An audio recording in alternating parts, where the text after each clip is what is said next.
Yang saat itu minta tolong sama dia, orang yang nggak dikenal itu, katanya dia itu udah meninggal pada saat pembangunan Manila Film Center itu tadi. Halo cuy, selamat datang kembali di Kituen Story. Untuk cerita yang gue bahas itu adalah merupakan salah satu tempat yang cukup kita rindukan lah di masa pandemi ini, yaitu bioskop ya. Nah tapi di sini gue bakal ngebahasnya tuh dari sisi lain dari bioskop itu sendiri, yaitu mengenai salah satu bioskop yang terangker di dunia, yaitu Manila Film Center. Ya untuk seperti apa ceritanya, jangan lupa kalian nonton sampai habis. Gue ingetin juga pada kalian jangan lupa untuk subscribe, like, dan share ke teman-teman kalian biar channel gue terus berkembang.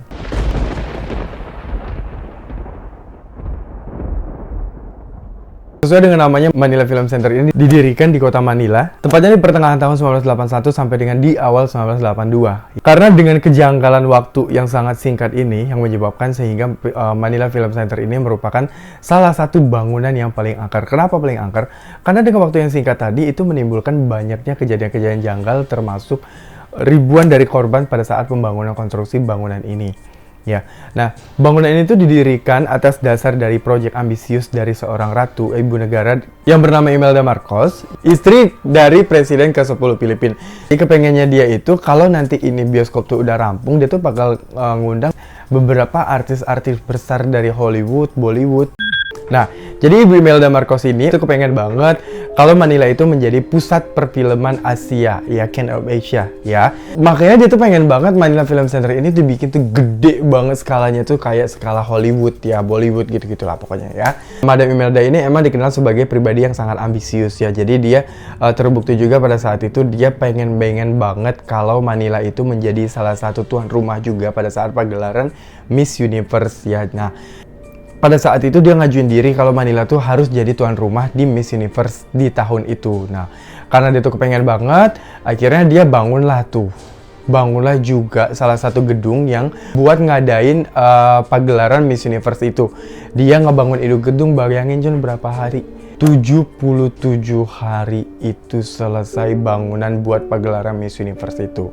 Nah, karena udah berhasil tadi, makanya dia tuh pengen banget juga kalau Manila ini menjadi satu-satunya tempat di Asia, pusat perfilman di Asia. Makanya dia bangun Manila Film Center ini, gitu. Nah, karena dengan waktu yang sangat singkat tadi, sementara tuh lahan yang dibangun itu sekitar 1,7 hektar ya.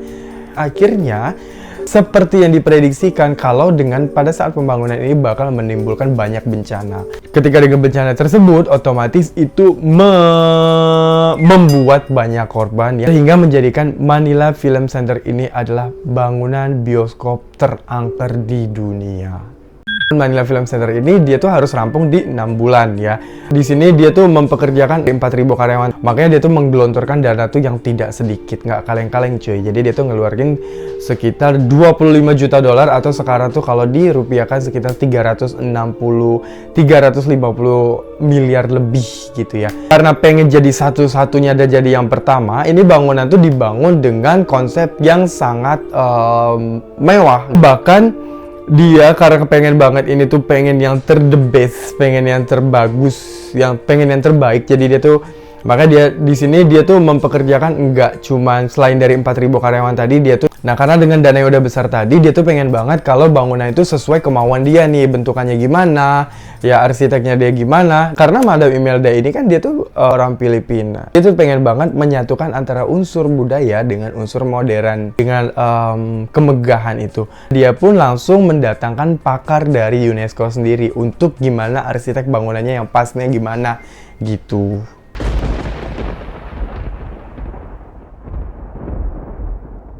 Nah, lagi-lagi karena ambisinya dia tadi, yang seharusnya itu bangunan untuk ruang utama, untuk penayangan film itu kan seharusnya itu biasanya umumnya itu kan 6 minggu tuh pengerjaan ya. Tapi karena dia tadi karena ambisi banget dan kejar-kejar waktunya, dia tuh pengen rampung itu untuk tempat penayangan film harus selesai dalam waktu 72 jam atau 3 hari aja. Kebayang dong itu konstruksinya, dari cor-corannya otomatis belum kering, masih rapuh lah, masih belum sekokoh bangunan umumnya. Alhasil kan yang diprediksi pun juga terjadi. Pas banget itu ruangan utama itu selesai, ruang penayangan itu selesai, tepatnya di jam 3 subuh, pilar-pilar penyanggah gedung itu runtuh. otomatis atapnya pun runtuh dan menimpa 1.000 karyawan yang sedang bekerja di malam itu. Akibat dari kejadian itu, nggak bolehlah ada wartawan yang masuk, nggak bolehlah orang luar nih masuk di tempat kejadian itu. Tetapi ada satu saksi mata dari salah satu karyawan yang mengatakan kalau dia saat itu berada di sana dan dia melihat pada saat itu tim evakuasi yang berlangsung selama 9 jam tanpa harus ada orang lain masuk. Dan itu dari 1.000 jenazah karyawan yang bekerja saat itu, yang tertimbun saat itu, cuman bisa dievakuasi itu 168 jenazah. Selebihnya, sekitar 800-an orang tadi, emang cor-corannya itu kan kenapa dia runtuh kan emang masih basah. Pas lagi menimpa beberapa pekerja bangunan tadi, karena proses evakuasinya itu berlangsung sampai dengan 9 jam, otomatis kan namanya semen kan pasti mengering. Sisa dari 800 karyawan yang masih tertimbun tadi, udah kata si Madam Imelda tadi, udah lanjutin aja. Jadi selama 9 jam ini evakuasi nggak ada orang luar yang tahu sama sekali. Tapi di sini ada salah satu yang bersaksi mata yang bernama Nina Begnino yang pada saat itu mantan pihak officer dari Manila Film Festival ini. Dia melihat secara langsung kejadian di TKP ya. Jadi dia bersaksi kalau dari kejauhan dia melihat kalau untuk pada saat tim evakuasi itu banyak jenazah yang menjadi beku dengan semen ya. Nah, jadi pada saat kejadian itu nggak boleh ada media yang meliput ya. Jadi semuanya itu di black out kawasan itu.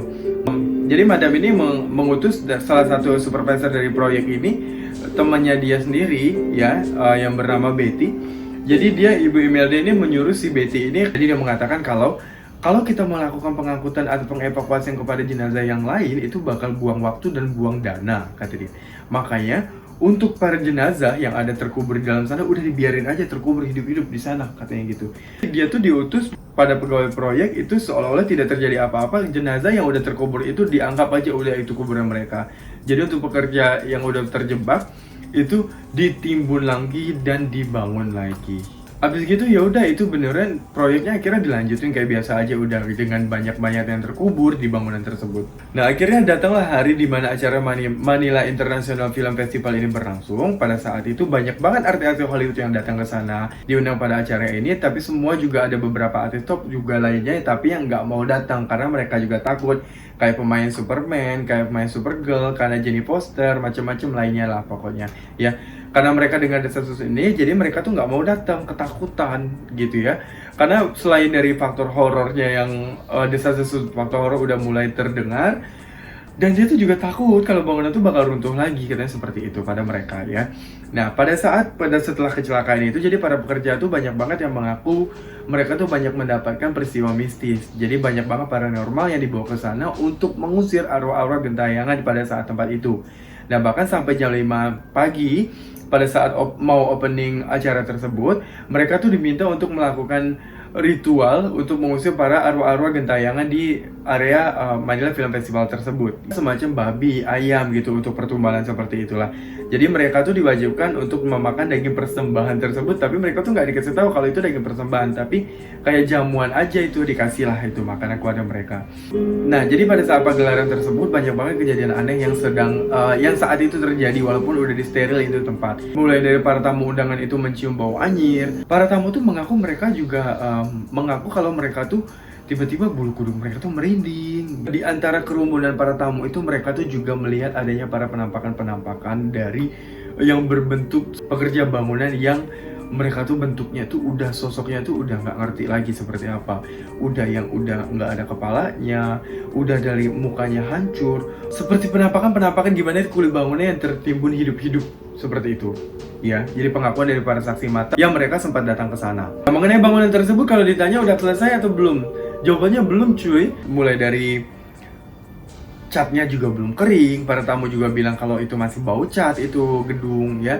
Konstruksinya juga belum sepenuhnya selesai, tapi sengaja ditutup-tutupin buat biar itu acara terus berlangsung karena emang udah deadline banget gitu ya. Para tamu pun juga curiga kenapa ini banyak di gaun-gaun mereka itu nempel bekas-bekas debu, bercak-bercak cat gitu. Karena emang bangunan itu emang belum jadi, belum selesai gitu. Tapi dipaksain harus dibuka. Nah dan yang lebih ngerinya lagi ini cuy, tau nggak? Area mereka foto-foto, red carpet buat jalan menuju gedung teater utama, itu di bawahnya itu sebenarnya itu jenazah para pekerja yang dikubur hidup-hidup tadi gitu. Jadi sengaja ditutup, langsung ditutup semen, langsung ditutup sama red carpet karena udah deadline banget. Nah, jadi mereka tuh pada nggak sadar kalau mereka tuh nginjak-nginjak kuburan secara nggak langsung. Gila nggak nih si Ibu Imelda ini? Nah, akhirnya acara pun tetap berlangsung sampai di tanggal 9 Januari 1982. Tapi acara tersebut mengalami kerugian besar karena banyaknya tamu undangan yang tidak hadir.